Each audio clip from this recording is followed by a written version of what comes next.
Well, there you go. That's why I'm not. That's why I'm not in. I don't know if you can hear that, but my daughter is screaming her head off. She looks like she's been stung by bees. She has some sort of weird virus thing. So I'm hanging out with her today. Sorry I can't be there with you today. And sorry if she screams through some of this. But we're checking out 5-5 complementary probability and 5-6 compound probability. We're going to look at both of them. So take notes at the top of your notes. Start with 5-5 complementary probability right there. All right, so just wanted to give you some vocab with mutually exclusive events. You should write this down. Mutually exclusive events are two things that can't happen at the same time. Right?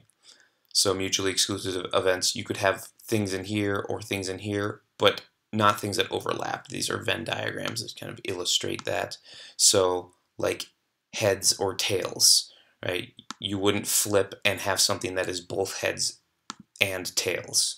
Right? So one can't be in the other. This, you could have something that is both in yellow or in blue, and that's maybe something like, let's get rid of this guy. Like in cards, you could have this set is all the clubs, and in the other is, in this set, oh poor thing, in that set is fours, so these are fours. And so right in the middle is both a 4 and a club. And so these are mutually exclusive. These are not mutually exclusive. All right, so that's just some vocab. Complementary probability sums up to 1. The probabilities add to 1. So if you flip a coin and you don't get heads, what did you have to get? Well, you had to get a tails, right? Because if one thing doesn't happen, the other has to happen. So these are complementary probabilities, 25% and 75%. You look lovely, right? They're complementary because they add up to 100. They're also complementary in each other. 90 and 10, I like your hair, right? Complementary. 40 and 60, you're great. Complementary, they add up to 100, and they're also being nice to each other. So this is the probability of some event happening and the probability of this E prime, this thing says prime, this says not E happening, right? So the probability that E happens and also that E doesn't happen, those should add up to 1, right? The probability of heads and not heads should add up to 1. So here's, let's call this event A a 5 or a 6, you win the game, and not 5 or a 6 is all the rest. And if you add all these probabilities up, they should sum to 1. All right. Another way to put probabilities together is with a data table, and sometimes that helps us visualize what's happening. So, for example, a spinner has 4 sections. Here they are, 1, 2, 3, 4, and a unbiased just means regular coin is tossed. And so we can spin and flip, and so we could get a 4, and then with our flip of the coin, we could also get heads, or we could spin a 3 and also get tails. So we're doing 2 operations at that same time. So we want to figure out the probability of getting a head and getting a 4. Well, I don't know, but we could think about this. You could spin a 1 and get a head. You could spin a 1 and get a tail. You could spin a 2 and get a head, spin a 2 and get a tail, spin a 3 and get a head, spin a 3 and get a tail, spin a 4 and get a head, spin a 4 and get a tail. These dots represent outcomes, right? And that could make them a little bit bigger, but what's the total number of outcomes? Well, it's 1, 2, 3, 4, 5, 6, 7, 8. So there's 8 things that could happen here, right? There's 8 things in our sample space. And so what's the probability of getting a head and a 4? Well, let's see, here's heads and a 4. Looks like 1 out of 8, right? So that's why this piece is a head and an 8, it's 1 out of 4. Okay, well, let's use the data table. Let's get rid of this and try to figure out the probability of a head or a 4. Pause me and think about that, a head or a 4. Either one works for you. So if you flip a coin, get a head, you get no homework for the rest of your life. Or if you get a 4, no homework for the rest of your life. Figure out how many of those are good out of the total. Go. All right, so heads or a 4, This one works because it's a head or a 4. That one works because it's a head or a 4. That one works because it's a head or a 4. And so does this one because it's a 4, right? And so does this one. It's both, and that's fine, right? If you could flip a head or get a 4 and get out of homework for the rest of your life, this one would be great as well. It almost would be twice as good. So this looks like it's 5 out of 8 because there's 5 good things that you want out of 8. Neat, neat. All right. So I'd like you to try to make a data table probability for using these two spinners. Here's a spinner with 3 equal sections, 1, 2, 3, 4, 5, and different colors. Right. So use it to find the probability of a number above 1 and a earth tone, blue or green, right? So you'd say, I want the probability of a number that's greater than 1, right? And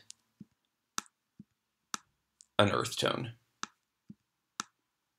Yeah, a blue or a green is an earth tone. So this works well. That works well. Yeah, and an ET.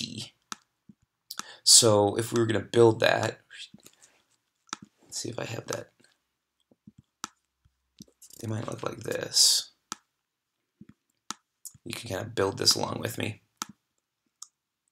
So it looks something like, it doesn't really matter which side you put the 1s and 2s on. So I'm going to call this 1, 2, 3. If you put it on the bottom, no big deal. This is red, orange, blue, and green. Their order doesn't matter either. You're just looking at total probabilities. And you could get a 1 and a red, or a 2 and a red, or a 3 and a red, 1 and an orange, 2 and an orange, 3 and an orange, blues, greens. So it looks like there's 12 outcomes in total, right?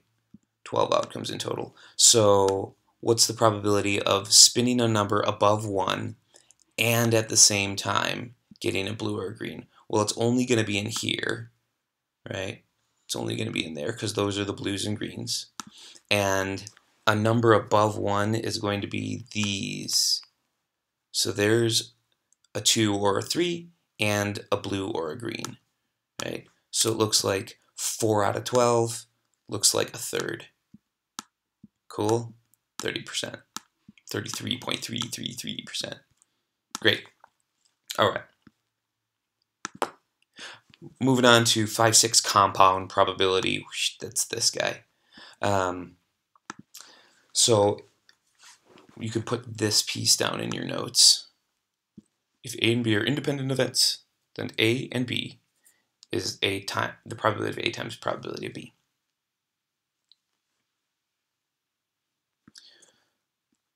Independent events are things where doing the event again, doing the experiment again, doesn't change anything. Like flipping a coin. Your first flip and your 20th flip have the same probability, 50-50, right? Rolling the dice is the same each time. One event doesn't impact the other one. They're independent of each other. What's not an independent event is if you take a bag full of marbles, right, and you have some marbles in there, or M&Ms, and you pull one out and you throw it away, this one's no longer there. That's an independent event because not an independent event because you've changed the probability inside. Okay, so independent events you can think about like coin flips. So if you toss a coin twice, this could happen. You could get a head and a head. You could get a head and then a tail. You could get a tail and then a head. You get a tail and then a tail, right? These are two different ways to visualize those probabilities. This is a tree diagram, and this is what's happening in the first toss, and then from there, what's happening in the second toss, right? You could also do it with a table like we were doing before. First a heads and then a heads, first a heads and then a tails, first a tails and then a heads, first a tails, then a tails, right? And we can see like how their probabilities combine with these. So you could think about landing heads on the first toss and heads on the second toss. What's the probability of heads, you'd write it like this, if maybe in better handwriting. Probability of heads and heads, ba-bam, ba-bam. Well, this is the only one that gives you two heads in a row, so heads and heads, so it looks like 1 out of 4, right? Because this is the other thing that could happen, that's the other thing, that's the other thing. 1 out of 4. How to see that here is that this is the only branch, heads and heads. There's 1, 2, 3, 4 branches, right? That's a 4, but there's only one of them that gives you 2 heads in a row. All right. So I guess we're not going to run through this because I'm not here, but we're going to try to do this, right? I want you to draw a tree diagram for rolling 2 die. It's a little bit obnoxious, but if you make it clean and clear, we're going to use this several times. So I want you to build this thing, right? Make sure you spread out your 1 through 6 because you're going to have to put 1 through 6 again in there, like that. Pause me and do that part. All right, so what this simulates is all of our rolls of the die, right? A 1-1, a 1-2, a 1-3, a 1-4, a 1-5, a 1-6, a 2-1, a 2-2, right? So this is a 1 and a 1. This represents this one, right? Here's a 2-3. This 2-3 represents this one, right? Can you see that happening? So we can use that to do this. How many outcomes in the sample space? Well, there's 6 outcomes here, and 1, 2, 3, 4, 5, 6. So there's 36 things that could happen, right? You could also count that here. 1, 2, 3, 4, 5, 6. 6 times. Zip, zip, zip, zip, zip. So there's 36 that way either also, right? So what's the probability of rolling double 3s? Well, this is the only spot that double 3s shows up. So it's 1 out of 36. You could show that with this table by saying, okay, I need to get a 3 and then another 3. And this is the only line, the only branch of the tree. There's only one of them out of 36 total that make this work. All right. So we're going to use that and calculate some compound probabilities. So I want to roll a die and flip a coin, right? And I want to get a 2 and heads. The probability is a 12th, and this is how you could see that with the tree diagram. You could list all your probabilities of the rolls, 1, 2, 3, 4, 5, 6, and from each one you could get a head or a tail, a head or a tail, a head or a tail, a head or a tail. So I want to be able to get a 2, right, and also heads. So there's 2. Oh, let's do that. We'll get that next. Here's a 2 and heads, and it looks like there's 1, 2, 3, 4, 5, 6, 7, 8, 9, 10, 11. There's 12. That's the 12 branches. That's this, and only 1 out of the 12 makes that work. So that's why the probability here is 1/12. So only half of the first events and half of the second events are good. So we can calculate this piece, right? If we're talking about the probability of an even and a head, the evens are here, and the heads of those corresponding evens are here. So we could say this is the probability of getting an even. It's 1 out of 2. Where am I? It's 1 out of 2. The probability of getting an even is half, and the probability of getting a heads after that is also half, so you multiply them. Half times half, right? Just like here, we multiplied 50-50, half here and half here. That's what the half times half gives you a 4th. Same thing here. We said, well, I want to get two double 3s, right? I want to get 3s. So each 3 has a probability of 1/6 and 1/6. And when we multiplied them, we got 1 out of 36. So you multiply everything on the bottom and everything on the top. The same thing's going here, right? The probability of getting heads is 1/2. Of evens, right? There's 3 evens, there's 6 total, so half. And the probability of getting heads after that is half as well. So half times half gives you a 4th, right? So generically we can say this.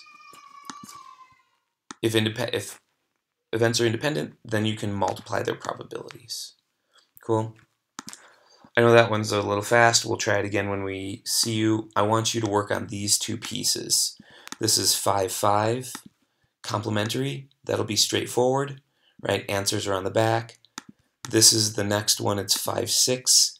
It's independent compound probability. It's what we just worked with the branching. Answers are on the back. Do both of those front and back. If you have a hard time with this one, we'll try it again when I see you next. Again, sorry I'm not there. Work hard, do well. Bye.